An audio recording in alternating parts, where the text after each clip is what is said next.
Hey everybody, it's Common Good Politics.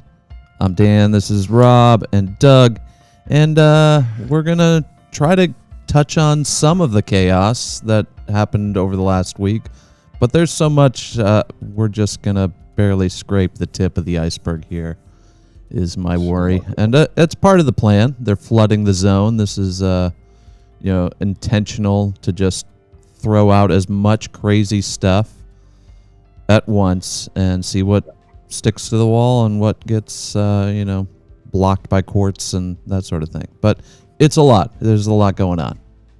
So bad. I don't know what it is. 30 days, 29 days, something like that. We're into it. We're into the fourth week here. Week 4, 1 month. It's terrible. In Minneapolis, where I am now, a few hours ago, it was 14 below zero temperature. Wow. Not wind chill. Not the wind, And not the air. Feels like.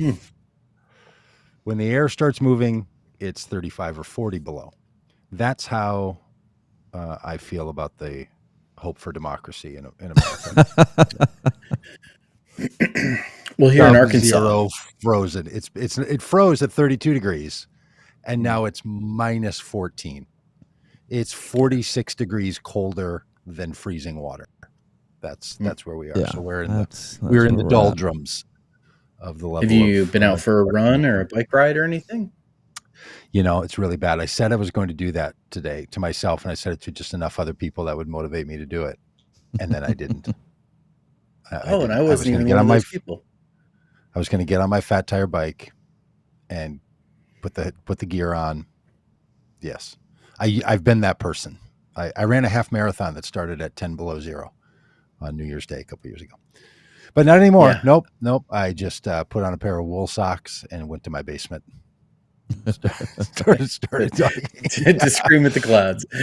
I have lost the will to show up the cold, but not in the politics, not in the frozenness of our democracy. No, we will gear up and run out in the weather. That's what we're doing here. Here in Arkansas, we are at the very beginning stages of what is expected to be a big winter storm.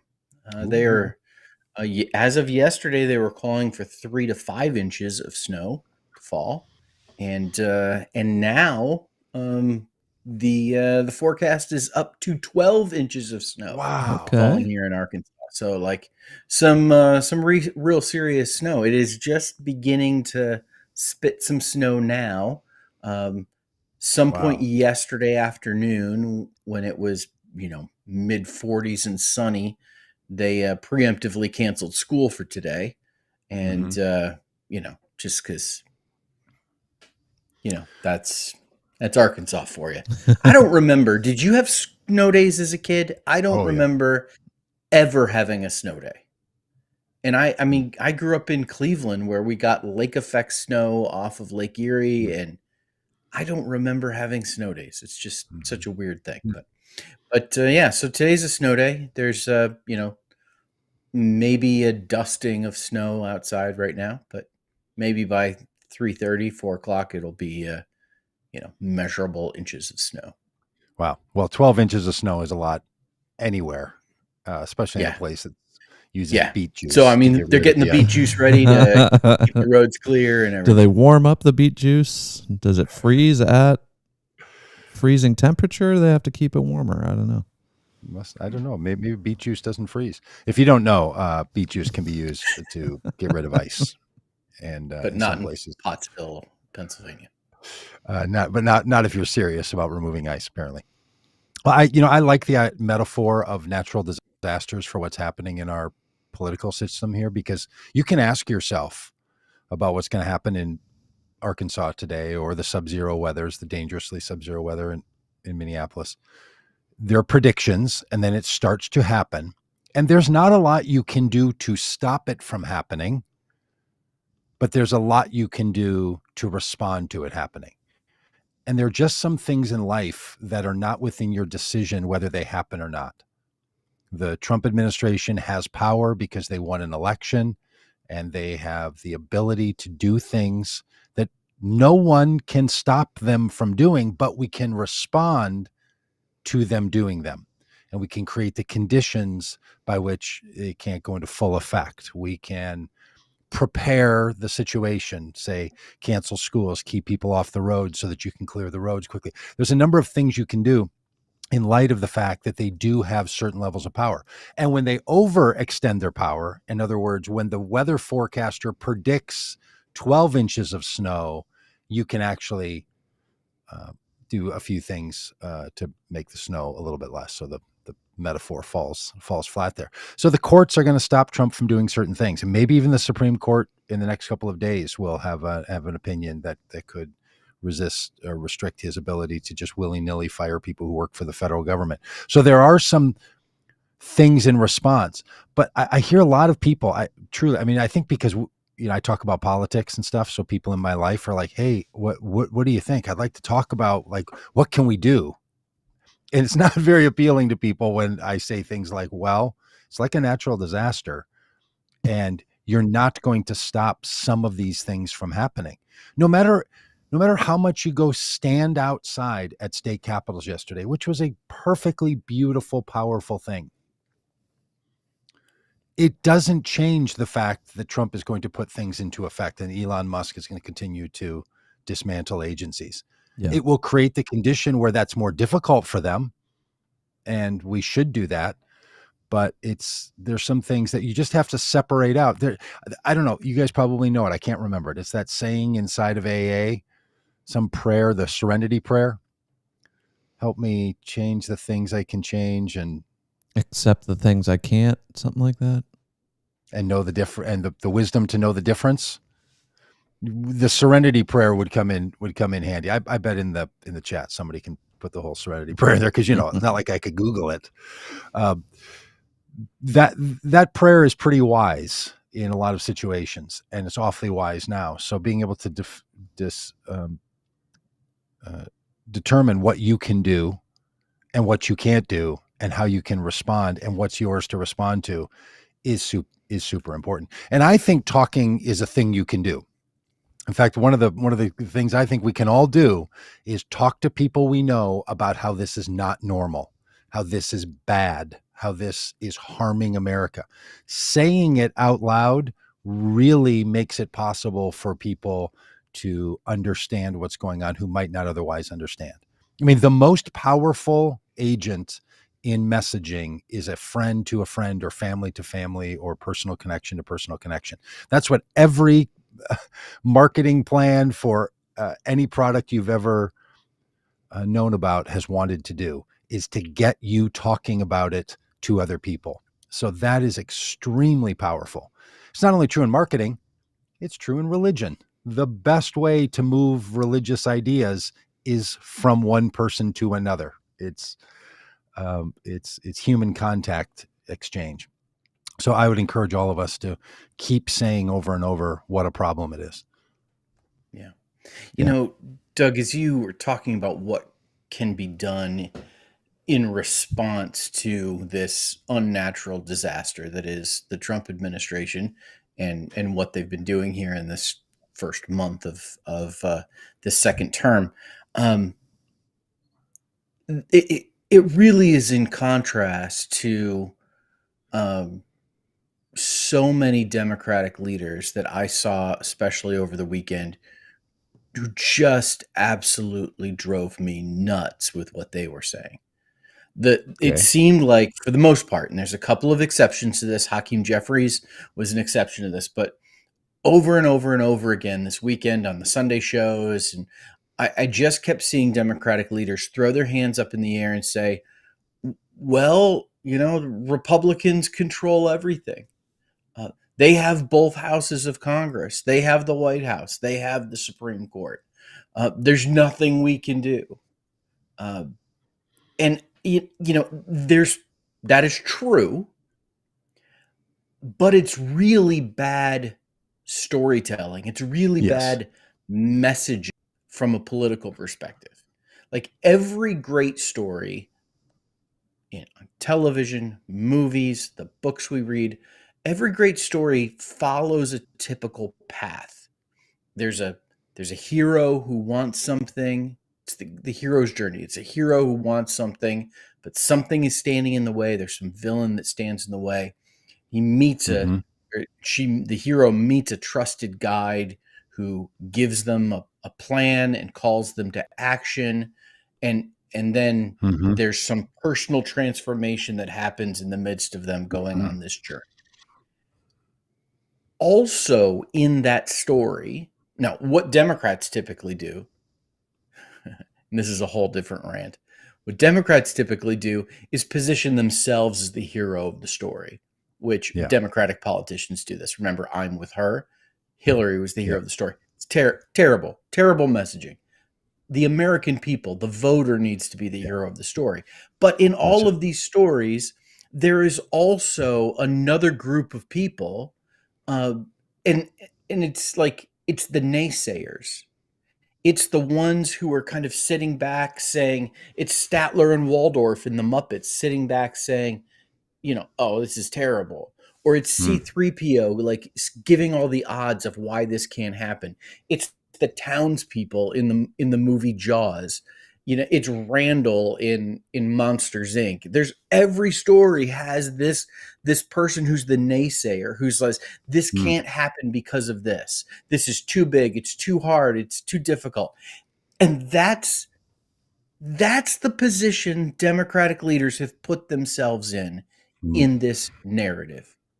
Instead of positioning themselves as the trusted guide who says to the American people, Yeah, that's it. Yeah, this is really tough. This is really bad. And the odds are stacked against us. But here's what we can do. Here's what you can do. Here's the power that you actually have.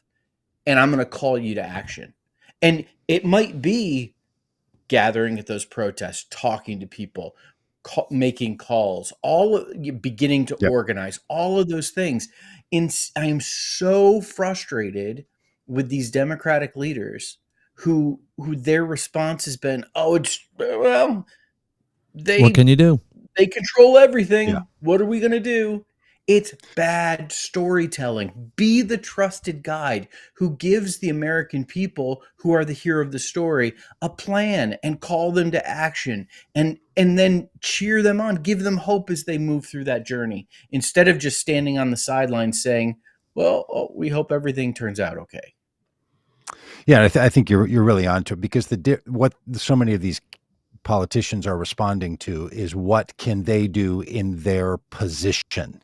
So you as a congressperson, what can you do? You as a senator, what power do you have to stop it? And to describe only your relationship to your role and your job and leave it there that's when it becomes a diarist perspective. When someone says, look, there are some things we're not going to be able to do, but here's what we can do. They need to always be able to make that pivot. Yes. We might not be able to do this, but we most certainly can do this. And there's not a very clear plan on behalf, because there's real disagreement within the political system about what should be done.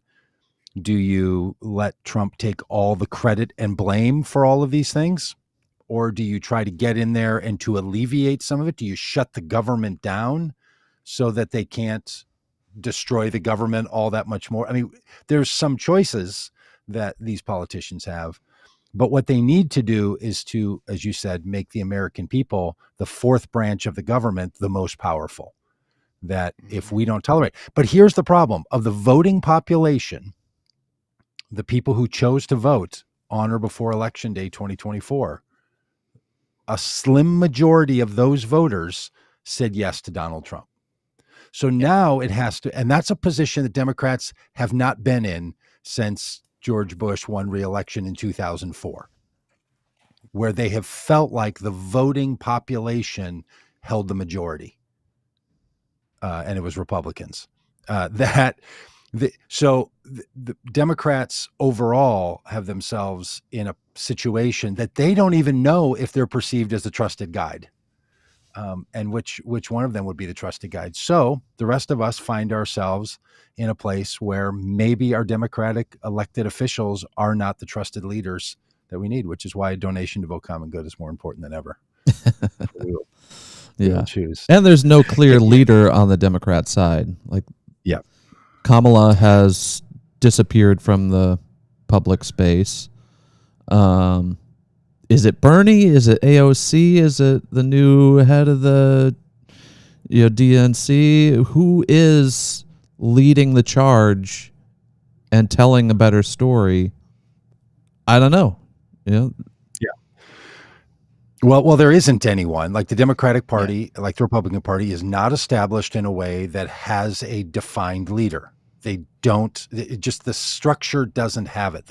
The way the game is set up, to borrow that metaphor, there is no one in charge. There's just people with certain roles. It's like playing Monopoly. Like you're the banker, but it doesn't mean you're in charge of the game. And every kid who's played Monopoly has to tell their brother or sister, and they become the banker. It doesn't mean you're in charge. You don't tell everybody what to do. You just give out the money when, and do the exchange. The political system is not set up where someone is in charge. And Democrats really like that and generally have benefited from it. And there's not even populist voices that are trusted on this, because a lot of the people who could be populist voices are sitting back and saying like, whoa, I don't know what the situation is yet and when my voice should be used. And this is why Trump came in and learned after his first administration, you do it all immediately. You don't let there be any break from what people are going to experience. They even refer to it inside the administration as shock and awe. That's what they call it, which is a reference back to Colin Powell saying that's how the first Gulf War was going to be won in Iraq, was to hit the country of Iraq so hard with what he called shock and awe. And that's the language they've borrowed for this. And that's what they have done. They have, and look, here's what I think is happening. I think the Republican Party has been so taken over by a version of libertarianism that they call Make America Great Again. But it is a philosophy of governing that is libertarian. It's not only Republicans who are libertarians, by the way. There's a whole bunch of progressives who also swoop all the way around the other side of the spectrum and become libertarians, where they basically say the government should get out of our way. The government is not the solution. They should create the conditions, but we should be freed up and liberated from the power of the government. I think it's a terrible governing philosophy. It has never worked. It always only works as some sort of a philosophical argument against a functioning government that you don't like what the government is doing. Yeah. My theory. They are going to run and are in the midst of running human trials of libertarianism in America. That's what's going on right now.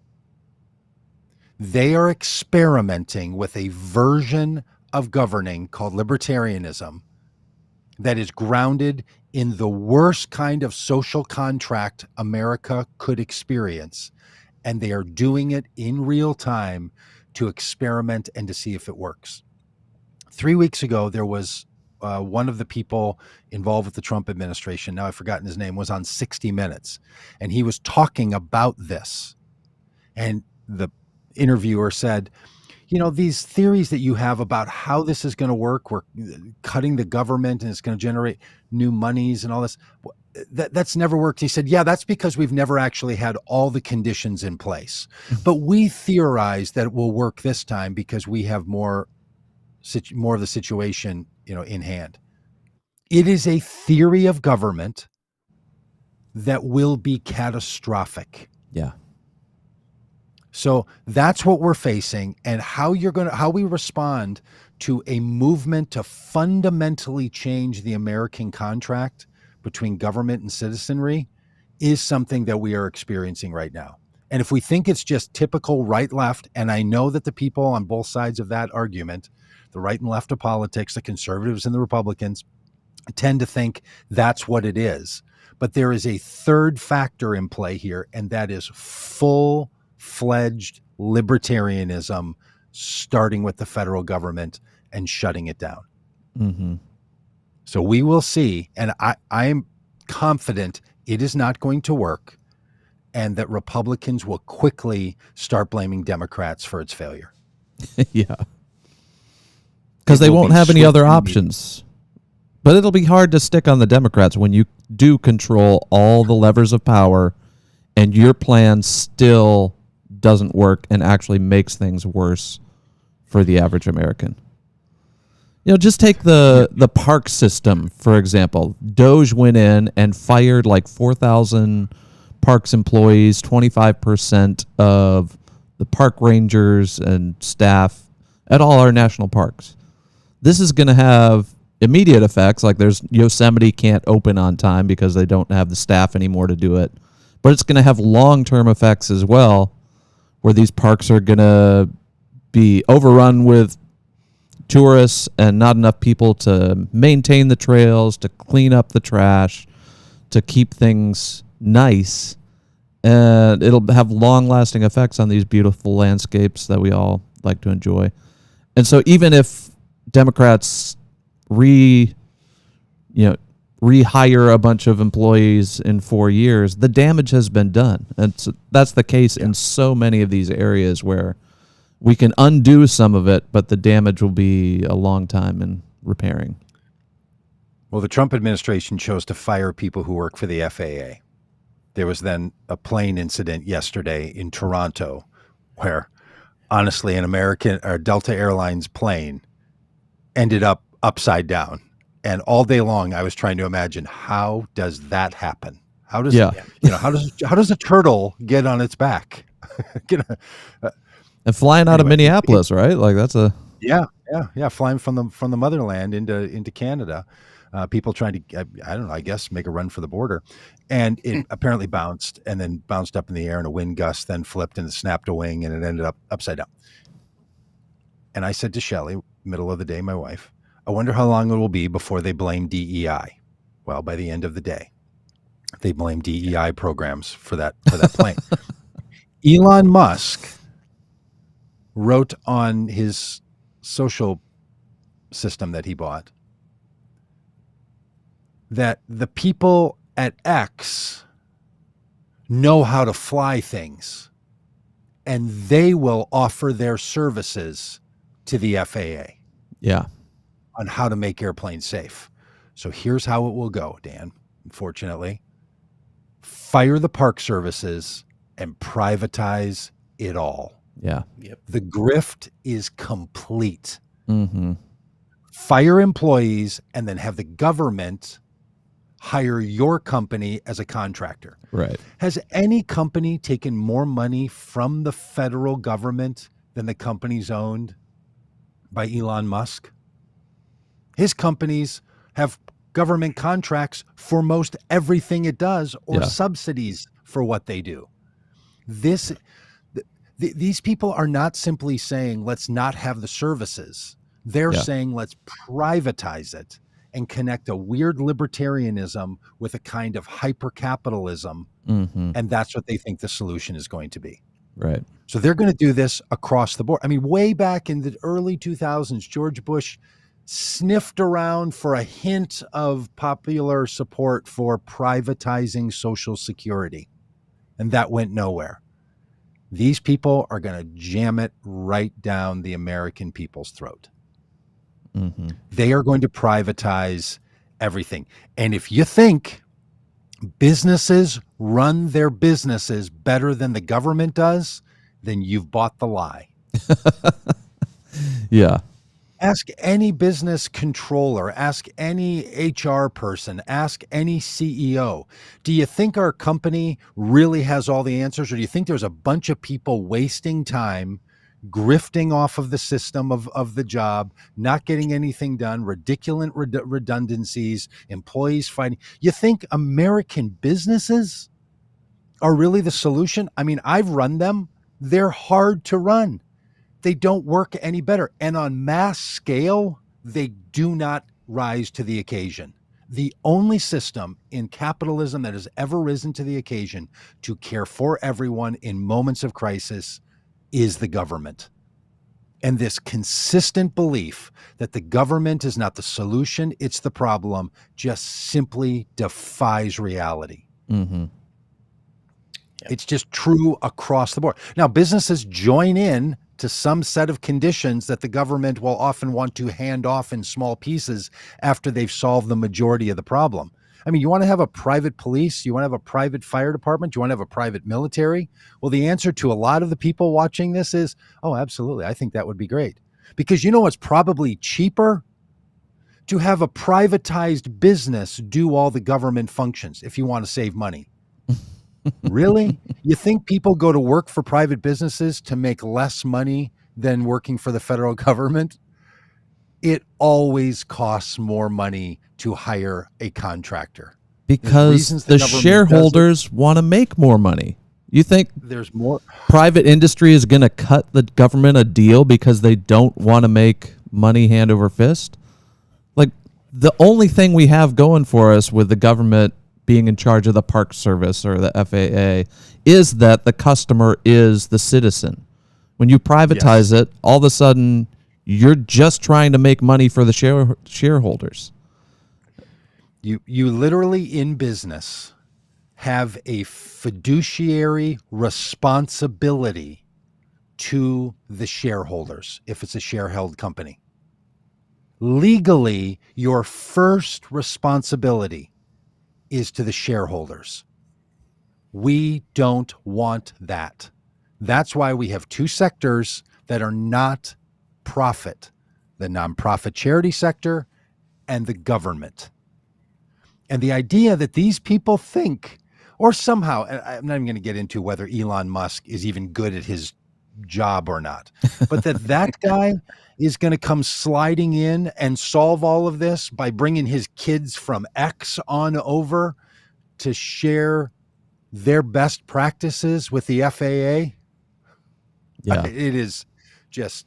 And it gets at kind of this idea that someone who's successful at one thing will be successful at everything else that they try. And so you have some, young coders who are very good at writing code and working on computers and networks and whatever. Good for them. They're probably the best in their field. But they are not forensic investigators of fraud at a government scale. Like the incompetence when they get into these systems is comical if it weren't so terrifying. They accidentally fired the people that control and take care of our nuclear stockpile, had a little whoopsie and had to rehire all them. Yeah. It's just insane. So they're not good at these things that maybe they were good at coding. Totally. I mean, let's just think about Michael Jordan for a moment. One of the greatest athletes in professional sports, one of the greatest basketball players ever to play, wanted to go be a baseball player. It's really hard. Yeah. No matter how good you were, it's really hard. And these are other skills and other sectors, and this guy has no business doing it. And here's the other thing. Look, about government efficiency. I know a few weeks ago I was like, getting rid of government waste is utterly stupid. Just as a thought experiment, if some agency of the federal government, let's say USAID, provides life-saving support for people in this country and around the world, let's imagine for a minute there was 30% fraud and waste. 30%. But 70% was life-saving and beneficial to humanity. Would you be willing to get rid of 100% of it in order to not allow the 30% fraud? I don't think a reasonable person would or should. There's too much benefit. Don't get rid of the 70%. Just find a way to fix the 30. And if you can't, it's probably worth keeping. Now imagine if that number is not 70% and 30%, but is 97%, 3%. Because Elon Musk has said that he believes that there is somewhere between 3 and 7% fraud and waste in the federal government. 3 to 7%. And he wants to shut down 97% benefit to solve for 3% of perceived waste. That is ridiculous. And part of the challenge here is understanding what the terms mean. Mm-hmm. Fraud, waste. How are we defining those things? How are we characterizing that? Yes. Is a program that it runs differently than the president's priorities? Is that fraud? Is that waste? Right. Like, so Donald Trump doesn't care about climate change. Does that mean that, programs that were being funded to research or to combat climate change are now fraud and waste? Yeah. That's the challenge we have, is that we're not talking about like the easy things, like there's always the talk about the gold plated toilets in the Pentagon or whatever, the $45 wrench or, the bridge to know, all those things. That's not what we're talking about here. We're talking about congressionally allocated funds for a lot of it research and outreach, and work being done that may or may not align with Donald Trump's political priorities. And so as a result, well, it's waste and fraud. Yeah. The government shouldn't be in that business, they will say. Yes. Yep. And look, even if you disagree, like, I don't think we should be sending food to other countries. Guess who that hurts? The farmers that were selling the food to the U.S. government. So we've got billions of dollars of food contracts that farmers were counting on. Now will go unused and unpaid. So what about the farmers, everyone? We're just going to... Yeah. As it turns out, America doesn't only give aid to support the person receiving the aid. We have found a way to be sure that Americans benefit off the distribution of that aid. And over and over. Yeah, and this is everything with we're talking about us funding the war in Ukraine. What we did is we sped up existing contracts for new weaponry here in the United States for our military, and handed off the things that were being replaced to the Ukrainians. It wasn't just like it benefited the military industrial complex in America. Now, we can step back and say, is that something we want to do? Right. But understand what we did. We don't just give money to foreign countries. No. We buy food from American farmers. The money gets put right back into the American economy. The same thing with the military. With the funding of Ukraine, we purchased new military equipment from American defense contractors, and then gave what those replaced to the Ukrainians. I mean, this is when you begin to like peel it back and understand, you go, oh, wait a minute. Like, somebody actually put some thought into how we could do this in a way that would benefit the most Americans. Yeah. And Elon is taking this very elementary black and white, approach, and is, and doing stupid stuff like keyword searches. So they apparently were looking for anything that had the word transition in it, because they're so afraid of trans people existing and benefiting in any way. So they found the word transition in this program. They're like, get rid of that. Turns out it was a program that helps students with disabilities transition from high school to the workforce. And so this is a program that... want to do that? Well, yeah, you could probably find an argument from Republicans on why we shouldn't even do that. But they're gutting programs that should be universally accepted as a good thing to do. Unless... And have been. Unless your philosophy is that the government shouldn't be involved in any of this. That's right. Mhm. And That's and we're circling back to like what Doug was saying about this, we're human testing libertarianism. Yep. And this is the thing that the Republican supporters that I know do not agree with. They will say over and over, no, they're not doing that. All they're doing is trying to get rid of waste. Mm-hmm. Well, look, if you want to use the metaphor of cutting the fat, which a lot of people do, you don't want to make the federal government nutrient deficient, starved to the point there's no body fat. Fat is important. Fat is important in a tasty steak. You don't want to cut all of it off. You want there to be a little bit. And if you think that 3 to 7% is some huge crisis that we should change the fundamental operation of the government, I just simply want to suggest that you are being obsessive. Mm-hmm. That is so unreasonable. If Elon Musk is right that in the federal government, we could have as high as 7% of fraud and waste, that's 93% on the nose.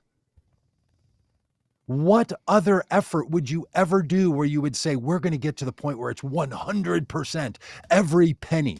Because then you know what you probably wouldn't do? Have Donald Trump take his entourage and drive around the Daytona racetrack, burning millions. Taxpayer or having him fly money. to the Super Bowl with taxpayer dollars. You wouldn't have any of that nonsense going on, but they will do it over and over and over. If you want to get in and get rid of some of the fraud and waste, why don't you find out who paid to frame the mugshot of Donald Trump, the outlaw, that hangs outside the White House while he brags about being a criminal? Who paid for that? Why don't we start with the White House and get rid of all the employees if you want to cut fat and waste?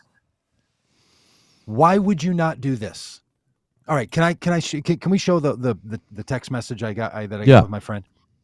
So my buddy sent me this text, and I think it's really insightful for our entire conversation that we have. He says, "Hey, old friend, hope you and your family are doing well. I checked out your page, and it's all anti-Trump. Just curious if you wonder why the majority of Americans voted for him. It seems like you're very disturbed. If you'd like to have lunch and break some bread, I would be happy to catch up, brother, and have a conversation. Just FYI, there is no remorse from any of my side, and all that he is doing is in Jesus' name." That's so wild. Okay, there's a lot in here. I've known this person for a long time. I was actually his youth pastor when I was in college, and he was in high school, so we've known each other that long. We've caught up many times. He was very quiet the last 4 years.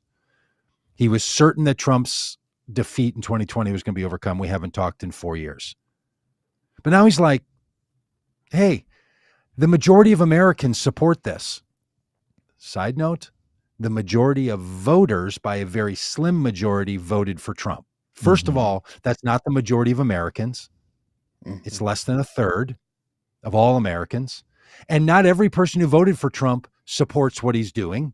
Now, it could be 97%, but there's 3% or 7%. 3 to 7%. Let's just shut it all down. That don't agree, so we should get Trump out of office. And then he finishes with this final thing where he says, there's no remorse from my side, and all that Trump is doing is in Jesus' name. That's the Christian nationalist thread. That's the Project 2025 agenda, the Christian nationalist agenda, that somebody like my friend living in the suburbs of Minneapolis is convinced that what Donald Trump is doing is not just a libertarian human trial. It is the work of the Lord. you can only imagine that my response probably included something like, I don't know why Jesus' name would be used to take money from poor children. Yeah. Shall we just start there?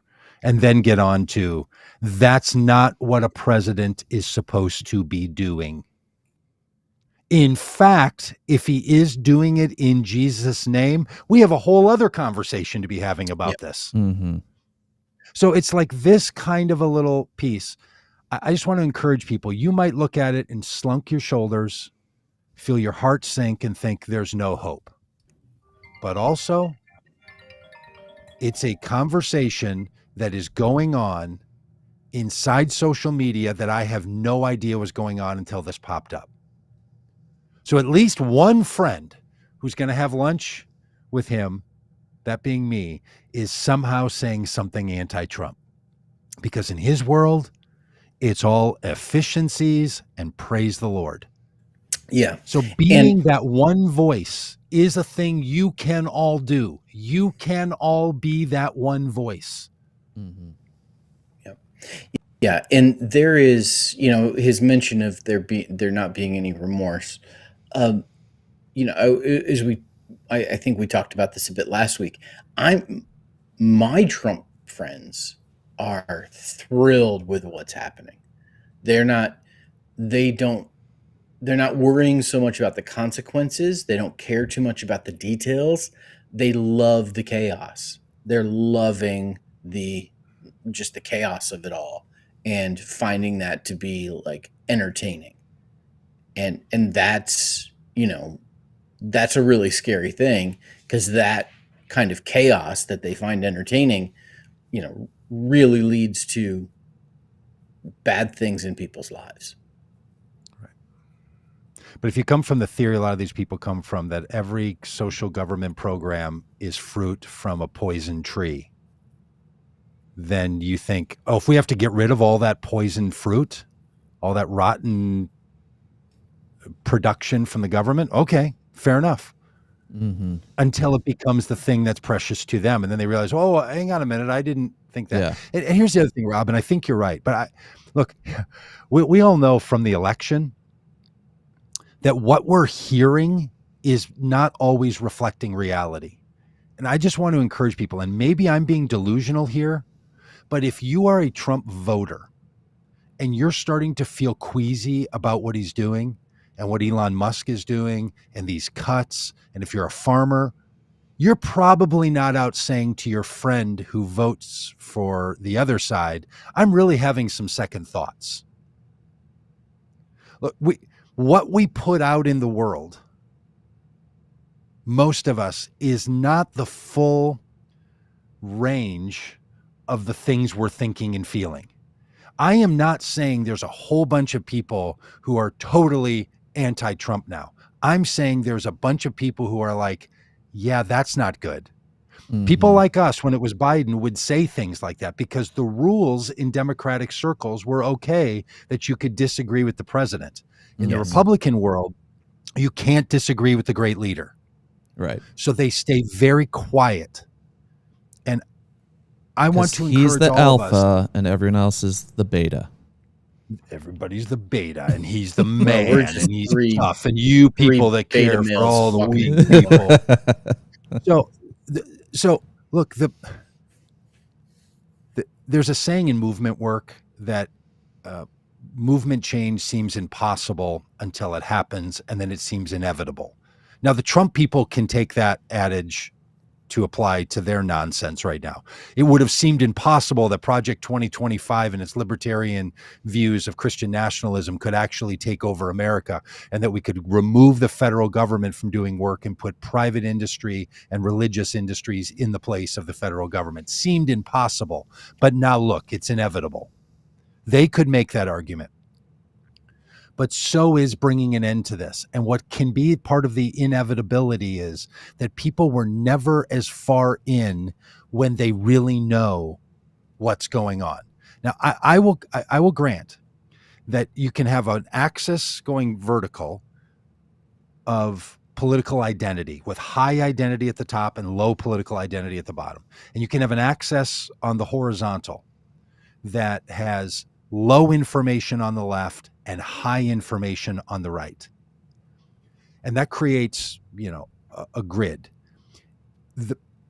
A lot of people can be in the upper left quadrant, high political identity, but low political understanding or information. There's some people who would be high political identity and high information, and a combination of those. For people who find themselves in the high identity, low information quadrant, changing their identity is not the place to start. Mm-hmm. Moving them along the continuum of information is what can be helpful. And you can be a key person in that movement. In fact, I would suggest to you, don't get into bickering arguments with people about their identity, because we form political identity for a whole set of reasons that outsiders very often don't know. So you're not going to get anywhere, but you can start to nudge some people along where they can stay high in their identity, but also become a bit higher in information.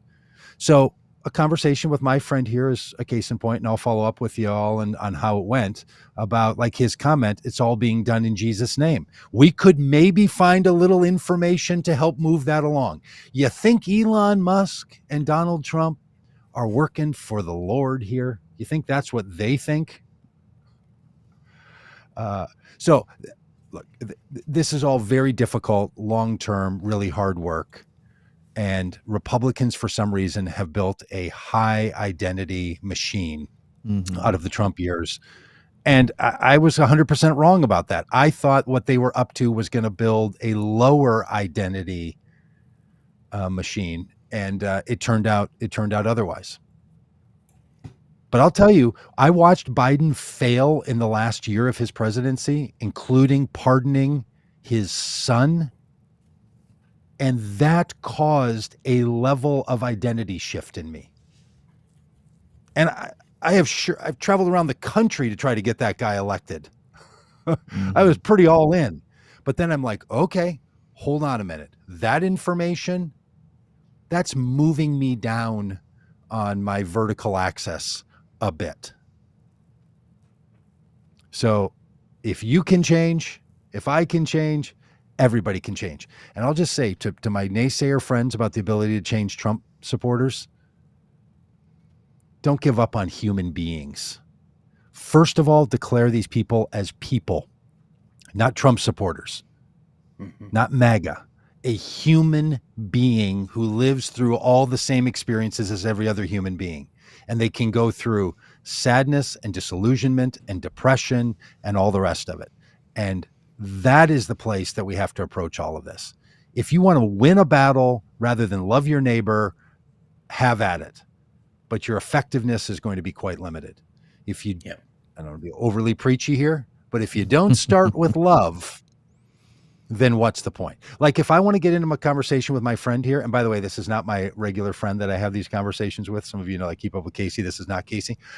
If I want to have a conversation with this friend about this, and I don't start with what I really hope is going to be beneficial to him and just me making my point, it is not going to work.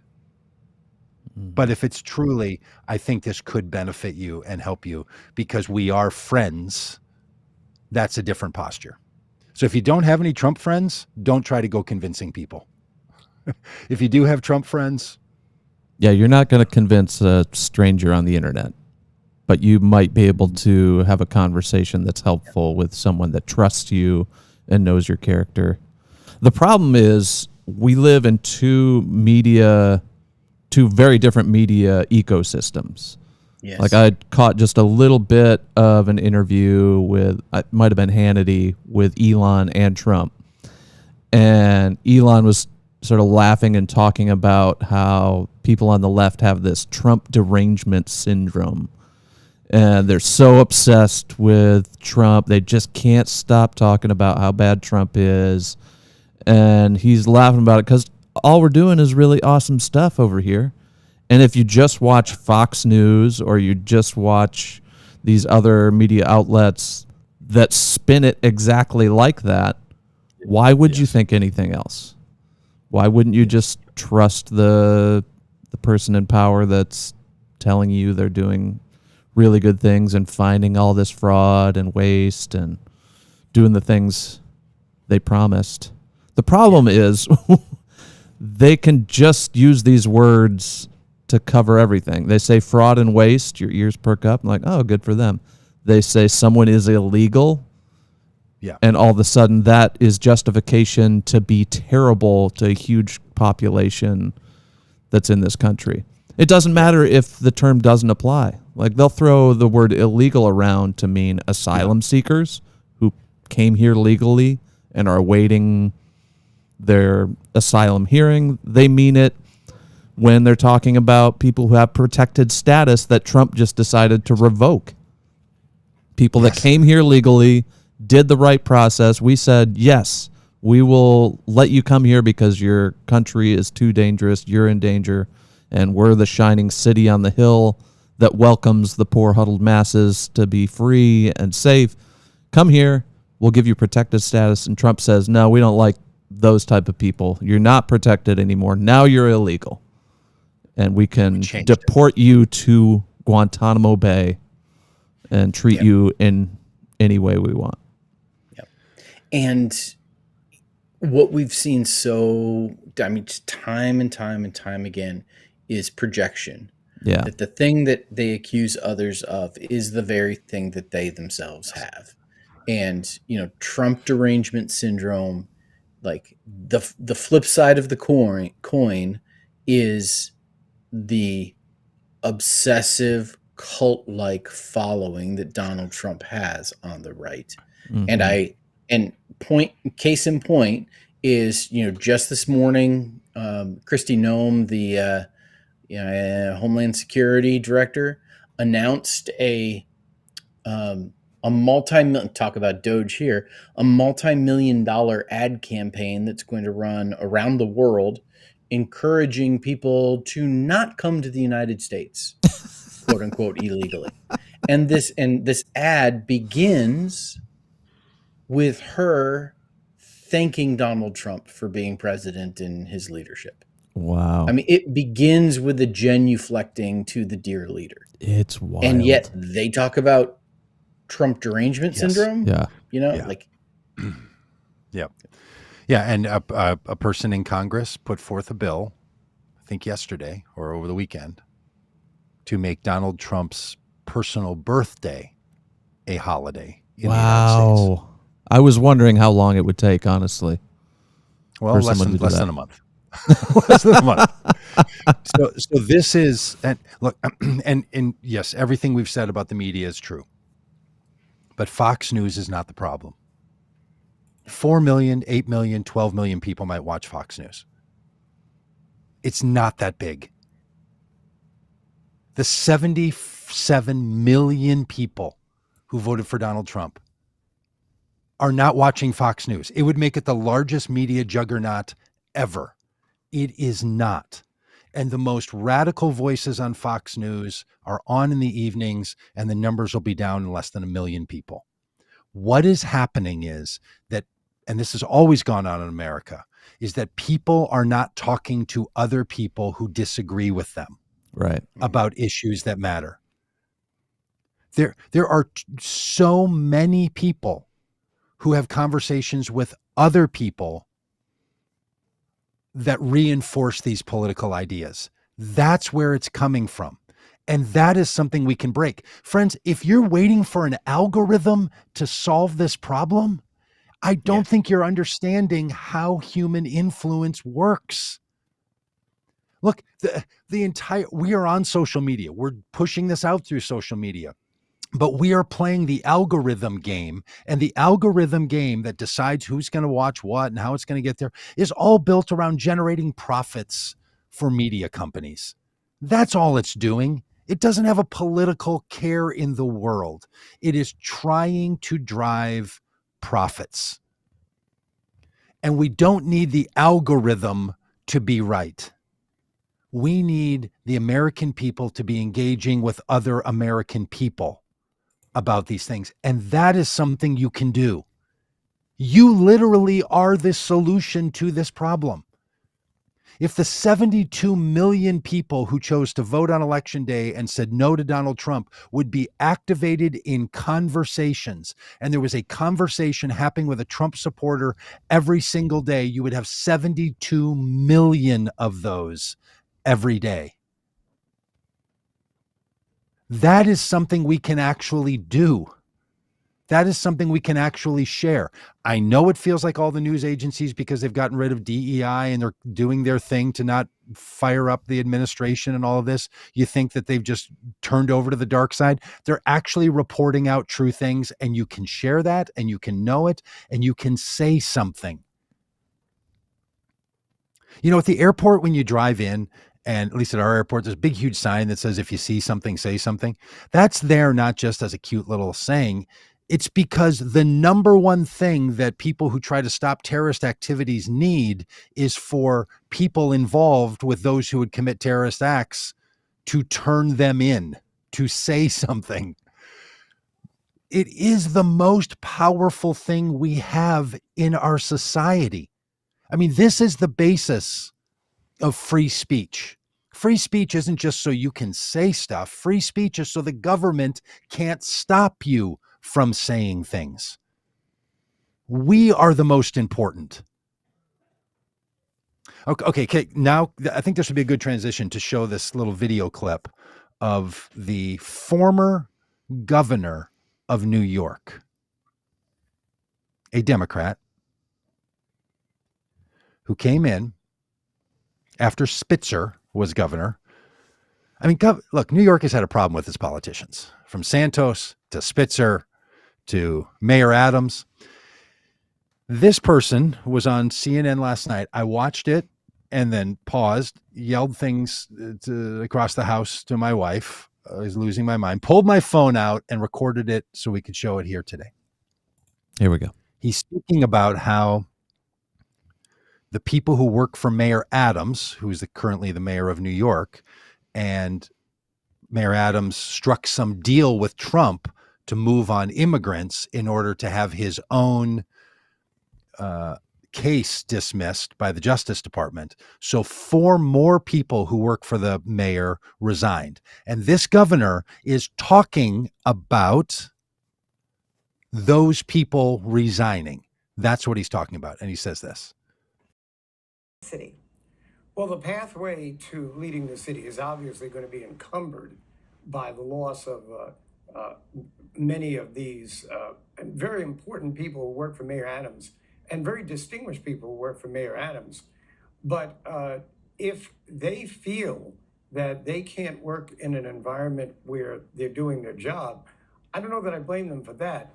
But there are too many times when the staff of an elected official who is in some kind of trouble sort of embraces the trouble. And in other words, you know, I worked for people who I thought they had no idea what they were doing. And I worked for people who I thought were corrupt. But when I decided to leave, I made it as quiet as possible, because you don't want to upstage the person that gave you the opportunity to work there in the first place. I worked for people who I believed were incompetent. I worked for people I believed were corrupt. But when I left, I did it as quietly as possible to not upstage the person who gave me the opportunity in the first place. Mm-hmm. Really? You looked at corruption in public service and you just left quietly. And then when people don't leave quietly, you condemn them for Oh, why do you gotta make showing such up. a fuss about that? I will I'm like, this is it. This is the struggle. Will politicians say something? Because the pressure to not say something is so high. This is a former governor of New York saying to other government workers in New York, you should have just left quietly and not, shown up the guy who gave you such great opportunities. You should keep paying up the line. We should toe the line, even on corruption or incompetence. Honestly, and the reporter there, the host of the show, didn't follow up on it, and I can't speak to why she didn't. But this guy just says it as if he's the wise one. He's, in your terms from earlier, Rob, the guide, helping the younger people in government to know how to cover up for incompetence and corruption like a good soldier would do. So it's not just Republicans who do this. It's not just citizens who do it. It is so endemic. This is what we're up to, and this is what we're up against. Say something to someone, because we just have to keep at it. So in Vote Common Good, we have this love pledge that we ask voters to take and politicians to take. There's 4 short points. Call on elected leaders to comport themselves in ways consistent with love in their public and political lives. We don't think love is religious. We think love is human, and we should have more humane and human government. Number 2, I will support elected leaders who do so, basically, regardless of what political party they would find themselves on. Number 3, I will stand up to and call for change from elected leaders who violate the virtues of love. And number 4, I will call on elected officials to demand that other elected officials comport themselves in ways consistent with love. That 4th one, you would call on elected officials to demand that other public officials comport themselves in ways consistent with love. There's a reason we have to include that. And the former governor of New York couldn't have made the point any better. Stand up even when you think it's going to be dishonoring to the person who gave you so many opportunities. Maybe public service is about something other than your own advantage. It is across the system, and we have to do something about it. I don't know what that means for people. I don't have a boss, so I don't know what it means for a boss. I don't know if I would say something to a boss, but I'll tell you this. I say stuff to friends all the time who I know supported Trump. It just happened yesterday. One guy goes, "So what are you doing now? You're not pastoring a church anymore?" I said, "No, I'm not pastoring a church. I run a nonprofit."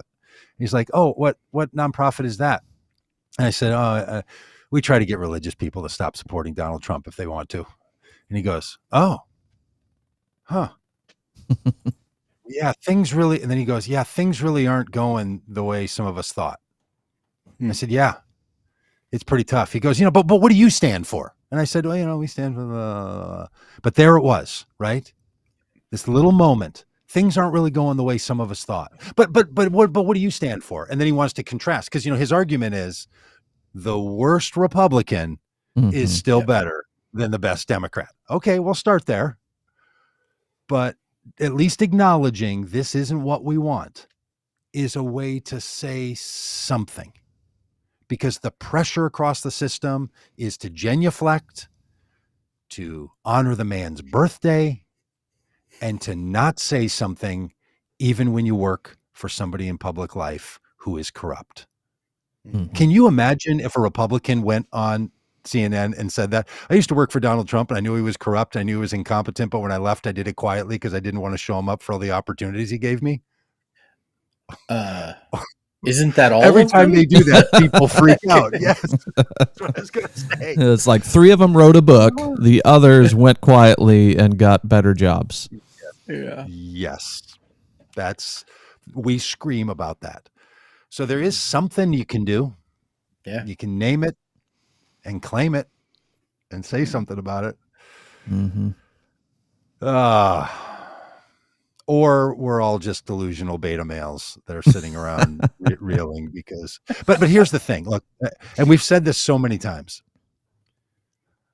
From my vantage point, what we are describing about the Trump administration is what is actually happening. And we are naming real harm that's coming from these behaviors. For 4 years, Republicans did this about Joe Biden about things that were not happening. Yeah. About imaginary things, from laptops and China bribes and all kinds of stuff. And the difference between the political parties always having it out with the political opposition is sometimes you do it in theory and sometimes you're naming actual realities. So if I am deranged about Trump's actions, it's because they are happening. Not because I'm obsessed with him and I think they might. We are just well beyond that. The gift the guy gave us was, here's a month's worth. Mm-hmm. Yeah. It's 48 months worth of horror in the first month. Yeah. So that's where we find ourselves. Yep. Mm. And I don't know, like we had this article ready to go, how Doge cutbacks could create major backlash. What could possibly create a backlash at this point? What would it take? I mean, this Farmers. We have said this over and over and over again throughout Trump's first candidacy, throughout his first administration, his second candidacy, and since. You know, we keep waiting for this thing that will cause a backlash. We thought it was the Access Hollywood tapes, that would do it. We thought it was kids in cages. We thought it was January 6th, and on and on and on and on. And his most ardent supporters just continue to double down. And like, I'm at the point where I think nothing will cause a backlash. Nothing will. There's essentially Rob, isn't there a difference? There's essentially two groups. There's his most ardent supporters, and then there are the other Republicans in the that are around in the political atmosphere that are too scared to go against him. And I mean, there is no Barry Goldwater going to the White House to talk to Richard Nixon about Watergate. Like, there is no internal opposition, and I don't think anything is going to cost him support from the people that support him. I disagree. I think there's 50% of Trump supporters that are hardwired in no matter what. If he says it, they believe it, that settles it full on. I think there's another 50% who are on the bubble, and half of that 50%, so a quarter of the Trump supporters, believe that he needs to be good at what he's doing to maintain their support. It may or may not be an elected official, but that's okay. There's only 500 of them. Who cares? It's when Republican voters in red states start to see the impact of these cuts impacting them that the approval rating will drop. And when his approval rating gets down into the mid-30s, because he's only maintaining the solid support of the hardwired, that's when he's going to be in trouble. This happened on the Muslim ban. This happened on kids in cages. This happened on a number of economic efforts that he had. This happened on the infrastructure bill. We laugh about him not doing the infrastructure bill, but it's because Republicans didn't want to spend the money on the infrastructure bill. They couldn't get the level of support that they wanted it to have. If the American people and the Republicans start to drive his numbers down into the low 40s or upper 30% rather than at 46 or 47 or 48%. And all that loss is going to come from Republicans. In other words, if he experiences a George Bush Medicare Plan B kind of collapse again that he experienced after COVID, when he lost the election to Joe Biden, that's what will happen. I think you're absolutely right that it's not going to be someone coming and asking him to resign, or it's not going to be a senator, Mitch McConnell, standing up at either impeachment and saying something about it. But when the number of Republican voters starts to decline in their support for Trump, That's what I think this article is getting at, and that's what I think is happening. I really do think there's a lot of farmers first through this USAID cuts who are going to start to experience this in a lot of small towns that are going to start to say, whoa, whoa, whoa, we don't support Trump in this. If some reporter comes or some pollster comes and says, would you vote for him again? Yes, but because the worst Republican is better than the best Democrat. But I don't support what he's doing, and I don't support that other politician who didn't do something about it. And that's where the numbers, I think, could really be in trouble. I think they could lose a couple of races for the House and maybe even a Senate race over his kind of behavior in these first 2 years if people turn on it. But I think you're absolutely right. We're not going to have some call for him to resign kind of, shift of balance away. But man, the guy hated the fact that his polling numbers were always below every modern president. And when that happens again, which it's going to happen again, he's going to start to freak out. And I think that's the place that any of us who want his support to be less at the end of his term than it was at the start of his term, just like happened in 2020, that's the point that we should be trying to work on, is getting people to soften on their love of the dear leader. I don't actually know what good that's going to do, but at least that's something we could do. Yeah. Because he's not running for re-election. Yeah. And all the people who think he's going to get rid of the 14th Amendment and run again,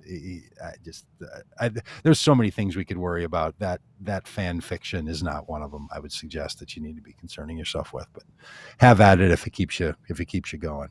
But that's not legitimate. He's not running again. Hopefully. Yeah. Musk owns a company that implants chips in brains. Yeah. Does he really? Neuralink. Oh, that's great. It's not going great. Yeah, but that helps like with epilepsy and stuff, right? It doesn't control people's thoughts. But it does make him the Antichrist, full measure.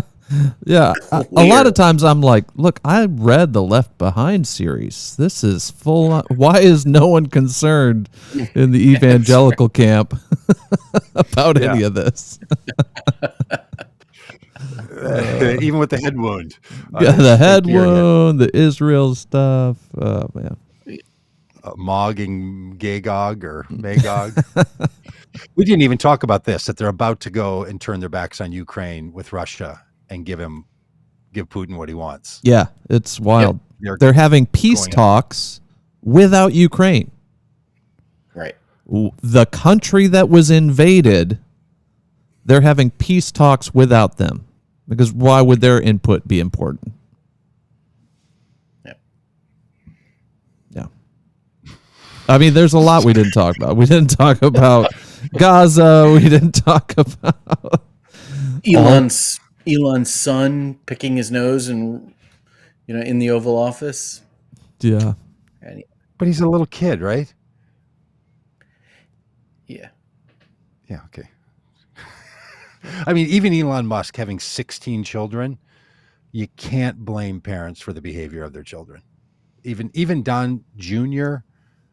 putting out a social media message about the fact that Social Security is paying people Social Security who are 150 years old.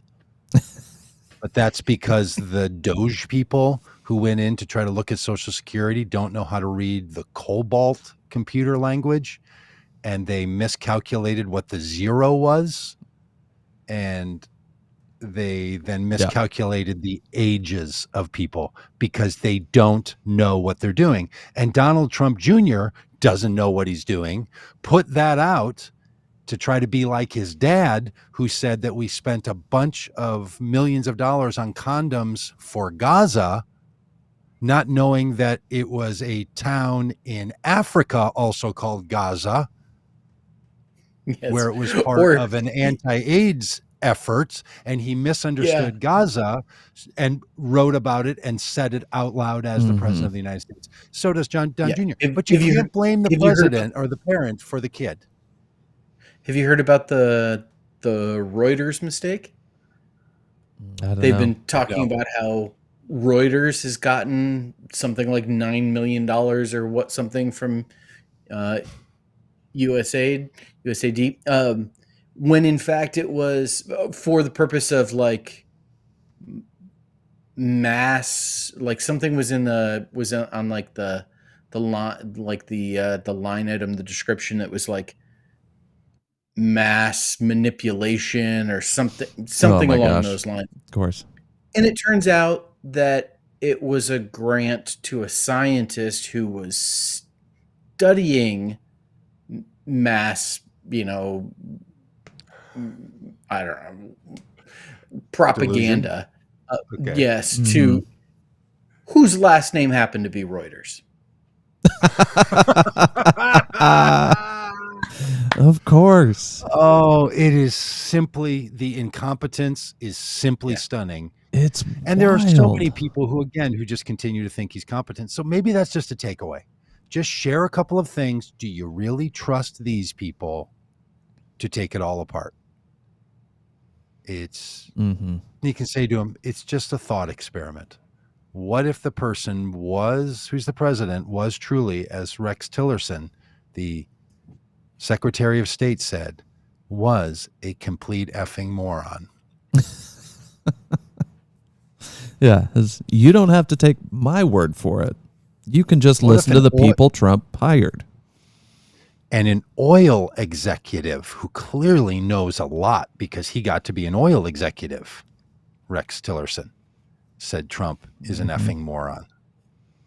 I don't know. Maybe he is, if Rex Tillerson is right about that. And he has to be right because he was a CEO and they're the best. And they're always right.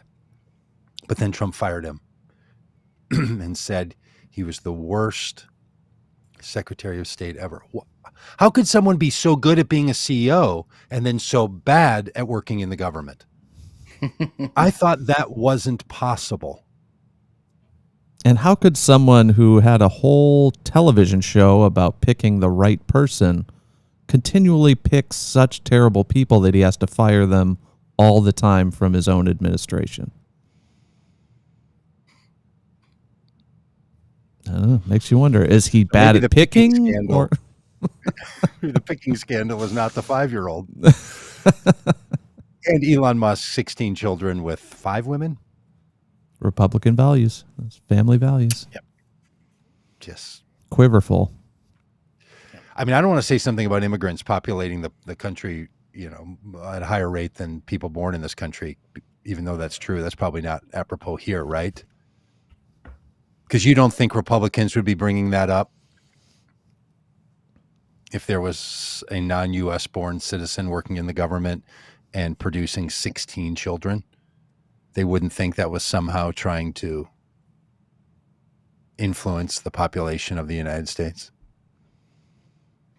Hey, thanks for watching this. We don't have, 4 million people like Fox News, but yeah. All right. Yeah. Bye, well, everybody. I'll see you all in a couple months. I got a job I got to do for a couple months, and then I'll have a little time off after that. So I'll see you on the other side. Dan works for the CIA. Okay, bye, everybody.